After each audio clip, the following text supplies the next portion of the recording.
Salut, c'est Flo. On se retrouve aujourd'hui dans cette nouvelle vidéo où on va parler là encore de production hormonale, là encore de santé pour homme. Et comme tu l'as vu dans le titre, on va parler du jus de fruits le plus sous-estimé pour ta testostérone.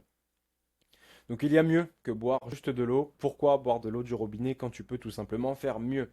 Perso, si je peux remplacer quelque chose de neutre ou pas forcément intéressant pour mes performances par quelque chose qui a un impact biologique positif et documenté, je le fais.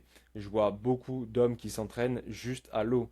Ils boivent que de l'eau du robinet, de l'eau en bouteille plastique. Pendant leur entraînement, on est d'accord qu'il y a mieux par rapport à l'hydratation et par rapport aux performances. C'est pour ça que personnellement, je ne bois pas juste de l'eau pendant mes séances, je bois du jus de grenade et je vais t'expliquer pourquoi. Donc on a des études à ce sujet. Aujourd'hui, si je te parle de jus de grenade, c'est pas tiré de mon chapeau, il y a des études qui viennent baquer mes propos, et notamment cette étude où on se rend compte que sur 14 jours de consommation de jus de grenade pur, on a une augmentation de plus 24% de testostérone salivaire en moyenne, sans aucune autre modification du mode de vie. Qu'est-ce que ça veut dire sans aucune autre modification du mode de vie? C'est simple, c'est-à-dire que ces athlètes, ces personnes qui ont été testées, il n'y a eu aucune modification dans leurs habitudes ou dans leur consommation. La seule modification qui a été effectuée, c'est l'ajout de jus de grenade. Alors oui, sur le papier, c'est un test salivaire et pas un test sanguin, mais ça reste fiable et ça révèle quand même l'activité androgénique sans la présence de SHBG et de l'albumine. Donc, comme on le voit avec le titre de l'étude, on se rend compte que ça augmente les niveaux de testostérone et ça améliore également l'humeur. Ça, c'est explicable par plusieurs biais métaboliques et le premier, c'est l'inhibition de l'aromatase. L'aromatase, c'est une enzyme qui convertit la testostérone en œstradiol, c'est-à-dire un œstrogène. C'est un processus qui est normal en petite quantité, mais le problème, c'est quand l'aromatase est activée en permanence ou trop activée, notamment quand il y a une situation de surpoids, quand il y a des problèmes de gestion de l'insuline, quand il y a des problèmes de diète avec des aliments transformés, la testostérone est moins utilisée par ton corps. Dans ce contexte, les polyphénols de la grenade, qui sont des antioxydants, ont démontré des propriétés inhibitrices de l'aromatase. Donc ils vont bloquer partiellement la conversion, donc on a moins de testostérone qui est convertie en œstradiol, donc qui est perdue. Ça veut dire que quand tu ajoutes du jus de grenade, la testostérone qui est produite par ton corps va être mieux utilisée, va être utilisée en plus grande quantité par ton corps. Donc c'est réellement intéressant. En point numéro 2, on a la protection antioxydante. On a les cellules de Leydig qui sont dans les testicules et qui produisent en partie la testostérone. Ces cellules, elles sont extrêmement sensibles au stress oxydatif et les radicaux libres endommagent leurs mitochondries et réduisent la capacité de production hormonale. La grenade, c'est l'un des aliments les plus riches en antioxydants qui existent et sa capacité antioxydante est même supérieure à celle du thé vert. Le thé vert, on dit souvent que c'est riche en antioxydants, c'est vrai, mais la grenade, c'est encore mieux. Donc, dans ce contexte, on se rend compte que les composés de la grenade vont neutraliser en partie les radicaux libres dans les tissus testiculaires et préserver la fonction de production hormonale, ce qui est plutôt une très bonne chose. Ensuite, on a la modulation du cortisol.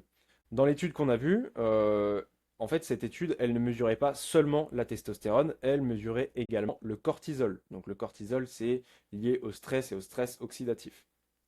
Donc ici, on se rend compte qu'il y a une baisse significative du cortisol salivaire en parallèle de la baisse de la testostérone.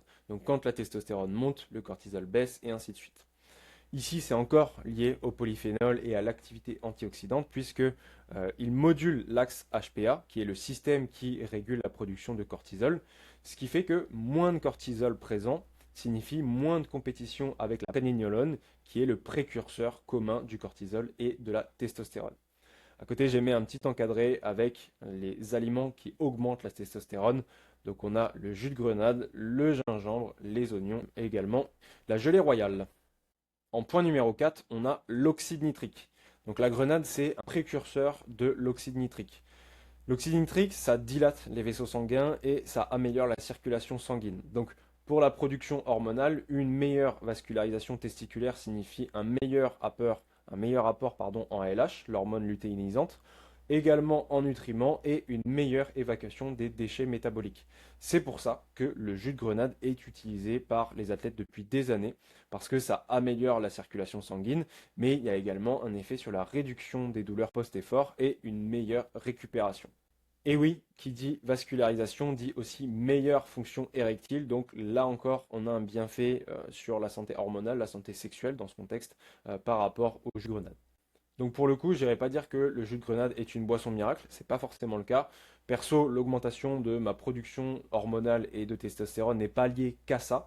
J'ai modifié plusieurs habitudes au niveau de ma diète, au niveau de mon entraînement, de mon sommeil, de mon quotidien, de mon stress, etc.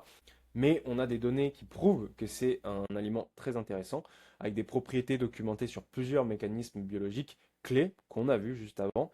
Donc ça vaut le coup de s'y intéresser et de l'intégrer à ta diète. Je trouve que c'est un ajout simple, sans risque et un levier parmi d'autres dans un système complet.